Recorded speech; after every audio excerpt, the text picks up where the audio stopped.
ప్రముఖ సినీ నటి శ్రీమతి సంగీత గారి ప్రారంభించారు. IVF చికిత్సలో 25% భారీ discount, free doctor consultation, free ultrasound scan. 49 అంటే సంతానం, 49 అంటే సంతోషం.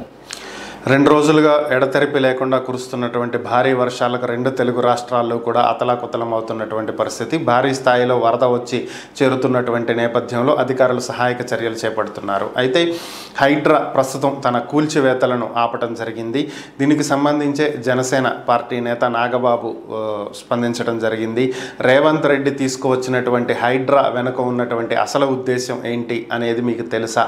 రేవంత్ రెడ్డి కాన్సెప్ట్ ఇదే అంటూ ఆయన ఒక ట్వీట్ చేయడం జరిగింది. దీంట్లో చెరువులను, నాలాలను ఆక్రమించేసి అపార్ట్మెంట్లో ఇల్లు కట్టినటువంటి నేపథ్యంలో వర్షాలు కురిసినప్పుడు చెరువుల్లోకి, నాలాల ద్వారా వెళ్లాల్సినటువంటి నీరు, తూములులో వెళ్లాల్సినటువంటి నీరు అవి పూడిపోవటం వల్ల జనాల మధ్యకు వచ్చేసి అపార్ట్మెంట్లు నీళ్లతో నిండిపోతున్నాయని, వీటిని అదుపు చేయటం కోసమే రేవంత్ రెడ్డి ఈ కార్యక్రమానికి శ్రీకారం చుట్టారని, రేవంత్ రెడ్డి హైడ్రాని తీసుకువచ్చి మంచి పని చేశారని, దీనికి ప్రజలందరూ సహకరించాలని, రేవంత్ రెడ్డి మీకు మా సపోర్ట్ ఖచ్చితంగా ఉంటుంది, your hats off to Revanth Reddy అని చెప్పి నాగబాబు ట్వీట్ చేయడం జరిగింది.